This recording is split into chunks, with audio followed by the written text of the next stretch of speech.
What's up, people? Welcome back to the Boxing Objective, back again with another video.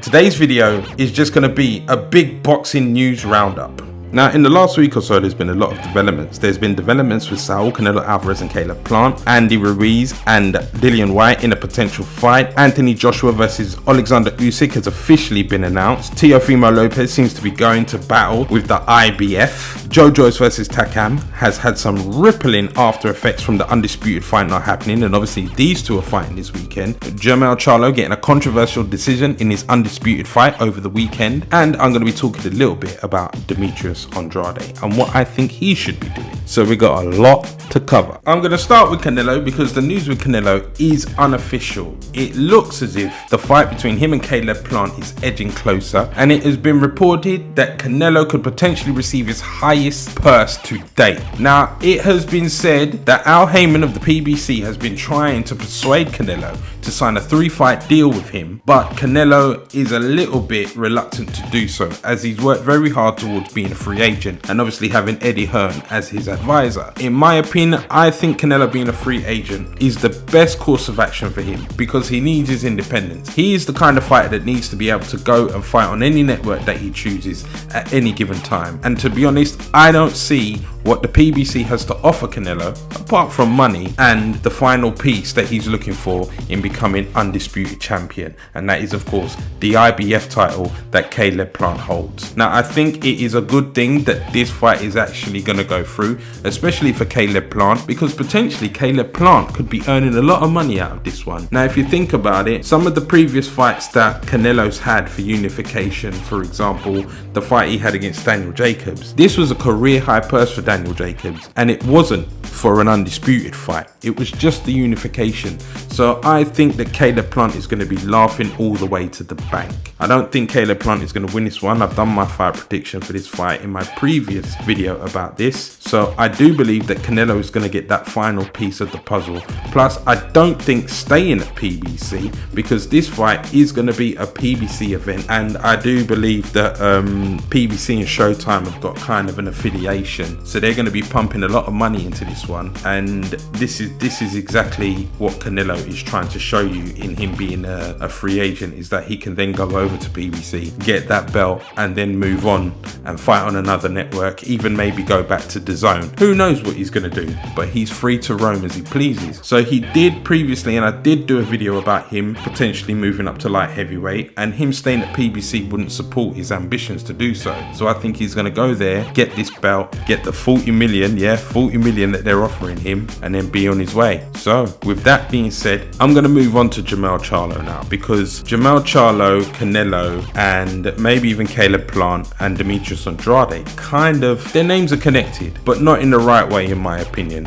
because I do not believe that despite how much Charlo's name has been floating around Canelo's, I don't think Charlo, either one of the Charlo brothers, could really mount a good challenge against Canelo, because Canelo is the pound for pound king. He's that damn good, and it's like, what's the difference between a fighter who is a world-class fighter? And I think this goes a lot across the board. The difference between a world-class fighter and an elite fighter is obviously the opposition that they face and how they've dealt with them. And Charlo's fight over the weekend, I'm sorry, it just confirms that Charlo, well, either one of the Charlos, is not an elite fighter. Now, these guys' power has gotten them out of trouble plenty of times, but once they haven't been able to blow these guys out of the water, what have they been able to do? Now, Charlo's fight over the weekend was for the undisputed junior middleweight title, and Castano showed up for this fight. He showed up. He gave Charlo trouble all across the board. Charlo was hurt. These guys were trading. There was times when Charlo just looked like he was fighting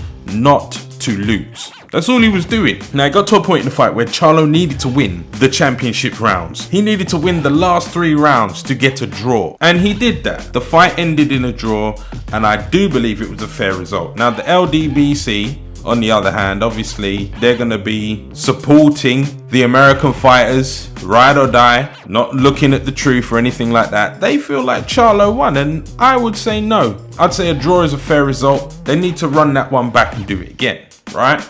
Now, with that being said, 2 things, right? I don't think Canelo would have been in a position where he would need to win the last 3 rounds for a draw against a fighter of Castano's quality. And on top of that, if Canelo was indeed in that position where he needed to win the last 3 rounds, I do believe Canelo would have turned on the gas and wouldn't have been fighting not to lose, but he would have gone there and blown him out the water. And that's the difference, in my opinion. None of these guys, not Charlo or his brother or Demetrius Andrade, in my opinion, are at Canelo's level where Canelo needs to fight them. These guys need to be fighting each other. If that was the case, if I was Canelo, I'd say, right, if you guys want it, you need to fight each other. Get those names on your resume, because to this day, none of these guys really have those marquee names on their resume. They've both managed to quietly creep up there. I mean, he's got to the stage where he's fighting for the undisputed. And as this guy who he just fought is not the caliber of opponent that would challenge Canelo, he's no cupcake either. But I'd say Andrade versus Charlo, either one of them, and then you start talking about Canelo. Let's see what happens there. But keep a close ear to the streets, because it looks as if this fight between Canelo and Caleb Plant is imminent. Now, Eddie Reynoso, who is Canelo's trainer, also has a few other really good Mexican fighters in his stable, including the likes of Ryan Garcia and Andy Ruiz. And Eddie Reynoso has stated that all of his guys are going to be fighting in September. So if that's anything to go by, then hey, maybe this Canelo fight is going to happen in September. And the other potential fight that could be happening in September could be involving Dillian Whyte versus Andy Ruiz. Now, it was reported recently that Dillian Whyte was planning on having a fight in America, and the names that were floating around was, in a previous video that I did, was Charles Martin and another young man, terribly sorry, no disrespect, but I cannot remember your name, and I hadn't heard of you up until then. Now, it would have been a better fight if Dillian Whyte did fight Charles Martin, but it would be an even better fight for Dillian Whyte's profile if he was to fight Andy Ruiz. Now, Dillian Whyte is getting the runaround with the WBC, and a part of me is like, man, you got to keep on winning, bro, because I think the WBC are waiting for the opportunity to just pull the rug right from underneath you. Do you go for a softer touch, or do you continue to just put it in their face that, look, I'm going to keep on winning, you're not going to get rid of me, I want my title shot? And I genuinely hope that Dillian Whyte gets it. Nobody has improved themselves and built their career better in recent years, apart from the elite guys, of course, other than Dillian Whyte. So who knows?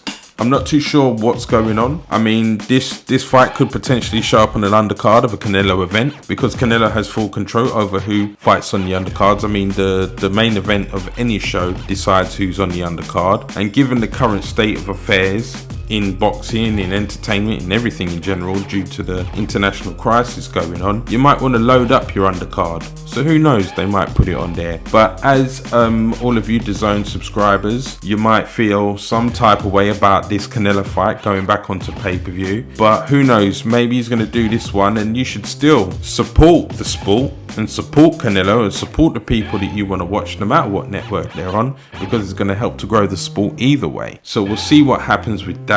Best of luck to Canelo. Best of luck to Dillian Whyte. Let's see what pops up from there. Now, Teofimo Lopez, I think he is in a position where this whole fight with Kambosos is more trouble than it's worth. Now, you had a dispute with Bob Arum in the first place over money. You allowed the fight to go to purse bids, and that is how Triller got their hands on it. Then this whole bogus COVID test. Don't know if it's bogus. I suspect it's bogus. But now this fight is potentially heading over to Australia, and that does not sit very well with Team Lopez, as they feel that they would rather fight in America for various reasons. And Kambosos is, of course, from Australia. Now, when this is the situation, you've got two choices. You either vacate the belt, or you go over there and do the fight. It looks as if he's going to vacate. Now, if he does indeed vacate the belt, it's just, I'm scratching my head, because look, the fight he wants is a legitimate fight.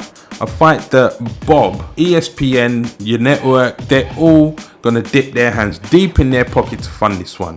This fight with Kambosos and the money that you expected to get, I don't think it was in alignment, because it would have had the whole event at a loss. Because this is not, like, how can you go from fighting a guy who was the best pound for pound, defeating him, and then expect to go into a fight with a moderately average opponent, a guy who pretty much you're going to blow out of the water? You could even consider this a stay busy fight for Teofimo Lopez, but then expect to get that kind of big money for this seemingly ordinary fight. So then you're going to go into another fight with Lomachenko after that, which it's massive. Everyone's going to want to see this one. So I don't know. I just think maybe you've asked for more trouble. And despite the hashtag blame Bob, I think on this occasion it's hashtag Bob was right. And now you're ending up having to potentially vacate the belt. Now, will you get a fair shake if you go over to Australia and fight over there? I mean, you go in there at your own risk, but this is what you kind of brought on yourself, bro. I'm sorry to say it, but you should have just took the fight or did what you had to do in the first place. Stayed on your home soil and had the fight in the bubble. But hey, it is what it is. Let's wait and see what unfolds with that. Now, in regards to Lomachenko, I think Lomachenko is in a good position because Teofimo's now been out of the ring since their last fight, I believe.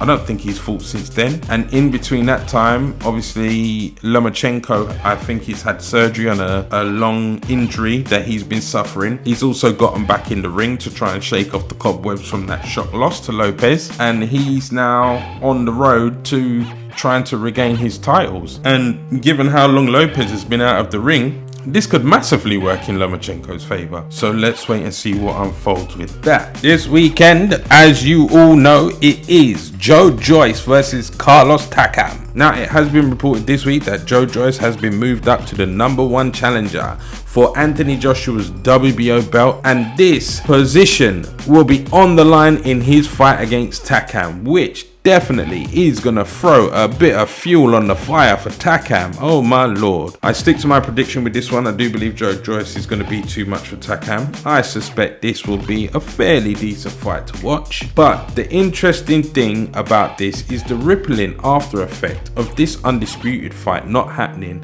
has affected many things in boxing. Now, Dillian Whyte was reported to have said, I think it was in the last week or so, that maybe Tyson Fury has ruined boxing. The rippling after effects of that fight not happening have spread out over the division, even to the point where Joe Joyce was left treading water. They didn't know what was going to happen in the undisputed fight, if it was going to happen or not.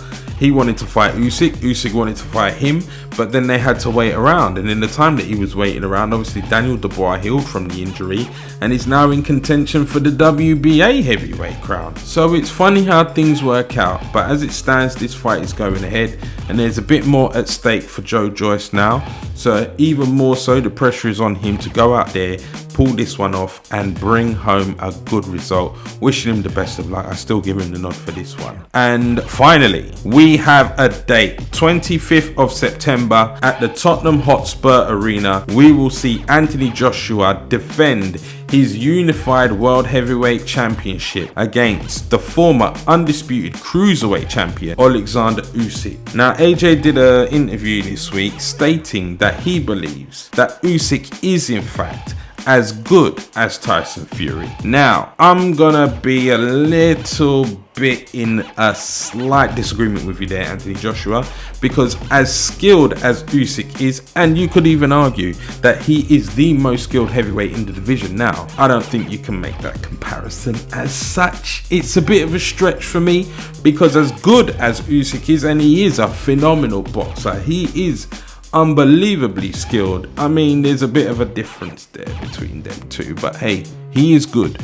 And I don't know if people are going to try the usual BS. Oh, he's not even a real heavyweight, he's a cruiserweight naturally, he's too small, all of this kind of garbage. But hey, Usyk's only moved up one division, and he wouldn't be the first cruiserweight to have moved up into heavyweights to challenge there. So this is a legitimate fight for Anthony Joshua, and he is a self-proclaimed throwback fighter, and I'll give him that, because it just seems that this man just wants to fight. He is not going for anybody that isn't of any note. He's going for names. He wants to be the best. Ever since winning that title in his 16th fight against Charles Martin, he has done nothing but fight contender after contender. I don't see any kind of, not having a pop at you, Tyson Fury. I'm sorry, but there's no Otto Wallins on Anthony Joshua's resume, and he deserves full credit for that. Nobody's had any more mandatory defenses than Anthony Joshua. For me, Anthony Joshua and Tyson Fury is like the same argument as Cristiano Ronaldo and Lionel Messi. We don't really know who is the absolute best, But unlike those two over there in football, this time we are going to find out. As long as everything works out and these guys end up fully committing to this undisputed fight, if they make it through their next two opponents, we'll actually get a conclusion. We will find out who's the best heavyweight in the world. But as it stands, man, I think, you know, the people that say it's Tyson Fury and the people who say it's Anthony Joshua both have completely legitimate arguments. They do, but we'll have to wait and see. So, as it stands, a lot of exciting news, a lot of exciting fights, a lot of exciting developments, and let's see how it unfolds. Good luck to Joe Joyce over the weekend. And just before I go, I just want to let you know, at the 200 subscriber mark, I'll be giving away a whole slew of boxing related prizes. All you've got to do to enter into the competition is like, comment and subscribe. Once you've left a comment, I'll have your name and I will be able to enter it into the prize draw. At the 200 subscriber mark, I will be announcing all the lucky winners. Best of luck. But yeah, that's me, guys. I must say that I am very grateful for all the support I've been receiving so far in the Objective community on Instagram and in the comments section on YouTube. I love the engagement. You guys are sharing some really good opinions about all of the videos and all of the up and coming fights and whatnot. Please keep it going. And I will be catching up with you guys in the next video. Peace.